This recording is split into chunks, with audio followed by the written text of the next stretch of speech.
Olá, meu amigo, minha amiga. Olha, muita satisfação estar com você aqui no nosso portal, porque você anda procurando sempre uma informação qualificada, informação adicional que você tem certeza absoluta que você não vê pelos grandes meios de comunicação. Então você seleciona, você vai pesquisando, vai encontrando um aqui, outro acolá, e a gente até precisa juntar esse povo todo, né, para começar a nos articularmos, né, de uma forma melhor, para levar cada vez mais longe as nossas críticas, nossos pontos de vista, numa época de tanto obscurantismo que está acontecendo no nosso país. Eu coloquei na abertura desse vídeo, lá embaixo, na chamada, né, a seguinte questão: Eduardo Moreira é doido?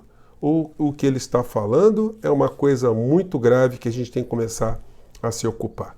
Quando o assunto é doideira ou gente doida, nunca a gente viveu uma situação tão radical como estamos vivendo no Brasil. E olha que é o tempo de informações velozes, né? O tempo da informática, da internet, da checagem das histórias, mas também se criou um negócio chamado pós-verdade, as pessoas que inventam coisas. Em 1938, Orson Welles, lá nos Estados Unidos, num programa de rádio, ele deu ensejo a um episódio chamado A Guerra dos Mundos. Simplesmente ele foi narrar uma história absolutamente surreal, inverossímil, de uma invasão de marcianos nos Estados Unidos, que estava matando pessoas, naves espaciais, enfim, teve gente que saiu correndo, gente que acreditou naquela maluquice, porque não tinha base para questionar, né? Não tinha uma reflexão crítica, não tinha um simancol do que estava acontecendo ali, e muitas pessoas acabaram cometendo suicídio. Algumas pessoas foram resgatadas semanas depois em montanhas nos Estados Unidos com medo dos marcianos.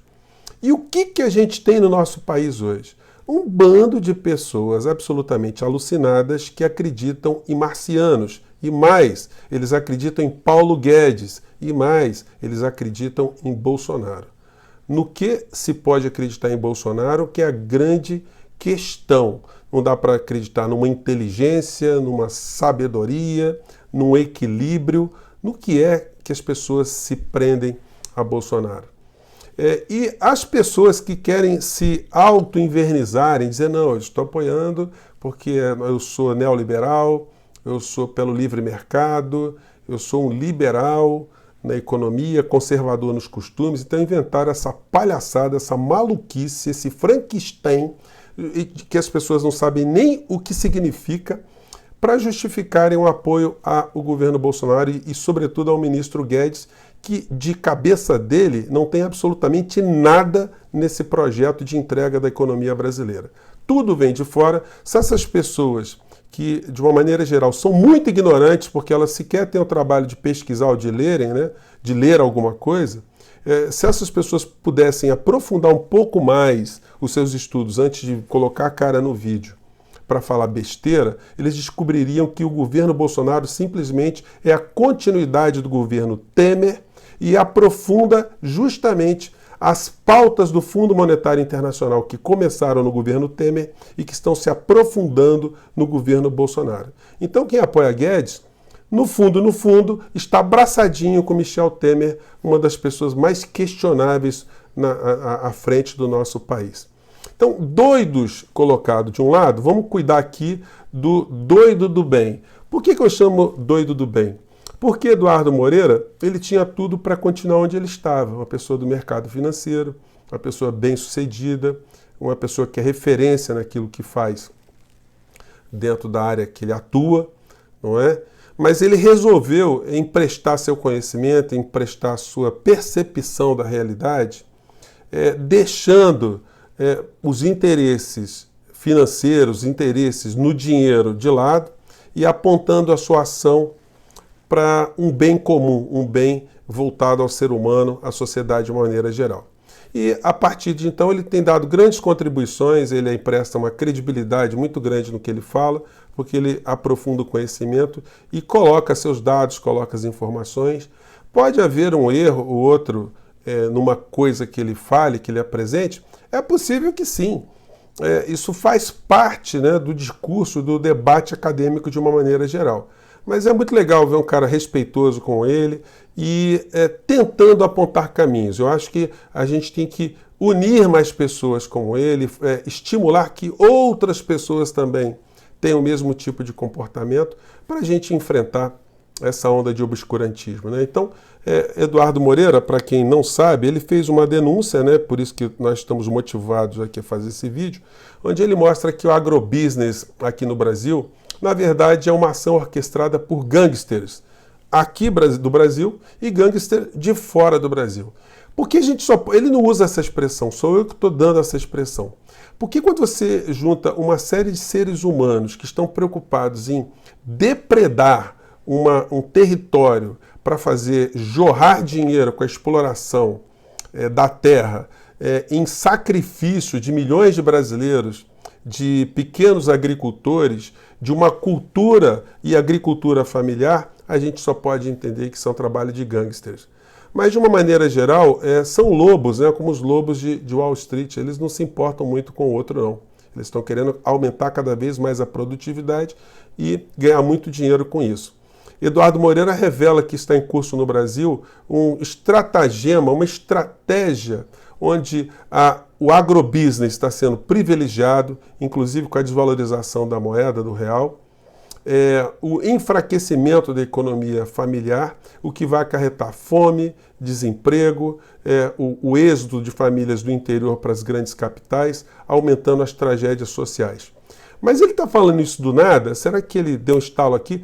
Eduardo, se você estiver nos assistindo, saiba que na Argentina isso foi colocado em prática.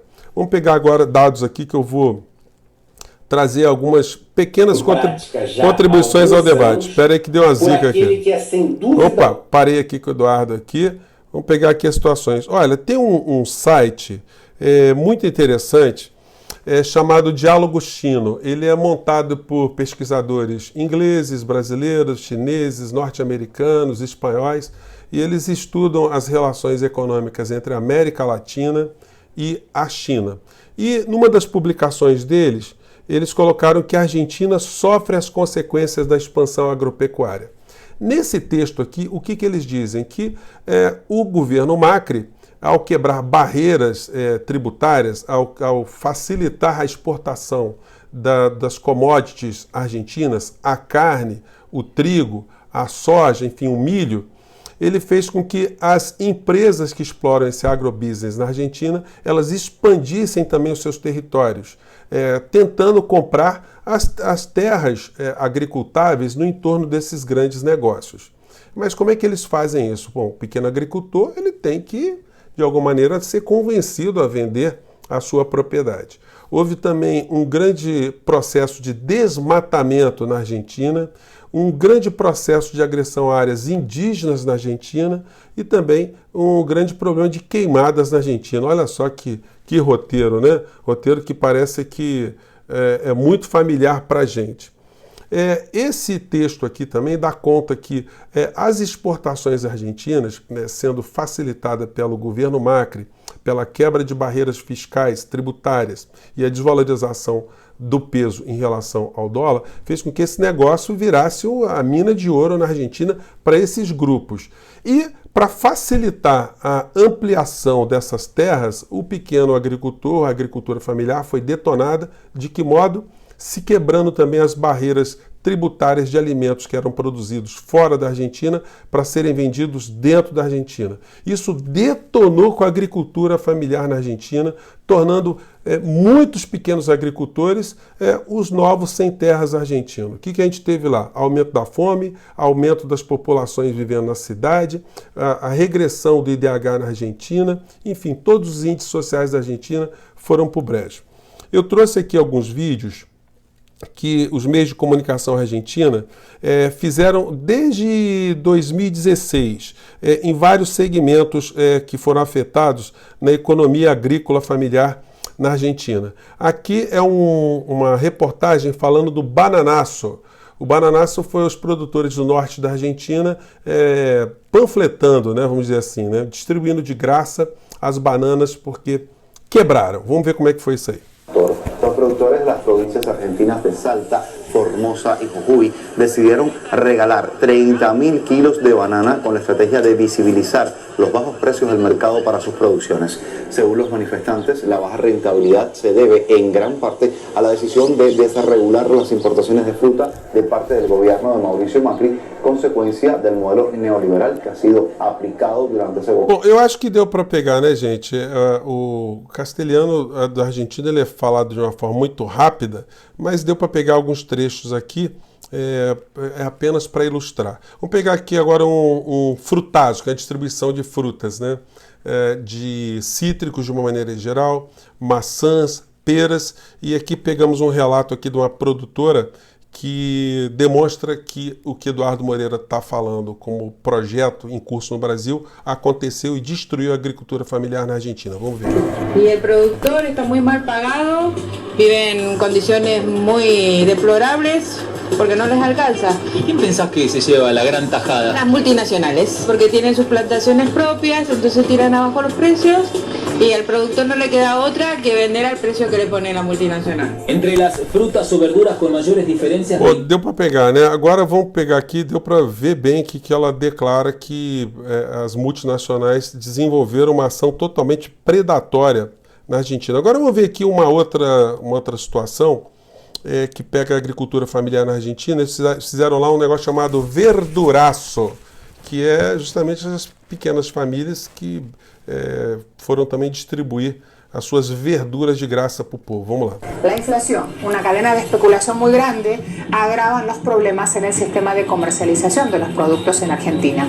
Terminan con una diferencia que es de más de 400%, diferencia en el precio entre lo que recibe el trabajador, el agricultor, el que cosecha, y lo que paga el consumidor final en un expendio de alimentos en un supermercado. Bom, e para finalizar, também uma pequena matéria aqui da agência France Press, na Argentina também, uma matéria que foi feita há 2 anos, 23 de abril desse ano, né? Vamos ver aqui o trecho aqui da matéria. Sebastián Hernández es presidente de la Federación de Productores de Frutas de Río Negro y Neuquén. Sebastián, ¿por qué están regalando la fruta? Y la verdad porque estamos quebrados, no cubrimos el costo de producción, estamos alrededor del 50% de lo que nos cuesta producir. Bom, deu para escutar, né, gente? Ele falou, estamos quebrados. Quebrado é quebrado em português, quebrado em espanhol também, né? Então, gente, o que Eduardo Moreira está nos alertando não é maluquice da cabeça dele. De fato, é um projeto que aconteceu não só na Argentina, aconteceu em outros países também, favorecendo as grandes empresas, os grandes negócios, as grandes corporações envolvidas com commodities. Eu espero ter jogado algumas questões aqui para reflexão. Eduardo Moreira, outros colegas youtubers, eu posso dizer assim, eu acho que está na hora da gente começar a se conectar e ampliar cada vez mais o conhecimento que a gente está produzindo aqui, as reflexões críticas, para mostrar para o povo brasileiro o quão nós estamos sendo levados por um caminho de destruição da soberania nacional, da indústria, do comércio e do bem viver do Brasil, né? A gente tem que procurar as pessoas que têm bom coração e boa fé e conseguem ainda escutar, não ficar escutando só os marcianos, para que a gente consiga fazer algum tipo de reação, porque se depender da inteligência que se esperava, sobretudo das Forças Armadas, não para dar golpe, não para fazer bravata, mas para usar das informações científicas para mostrar para o nosso presidente, absolutamente sem noção, o caminho que ele entregou ao nosso país, na mão de espertalhões, estelionatários, vigaristas e gangsters nacionais e internacionais. Gente, eu fico por aqui e vamos nos mobilizar cada vez mais. Fique sempre ligado, atento e vamos replicar o conteúdo dos nossos canais. Um grande abraço, até o próximo vídeo.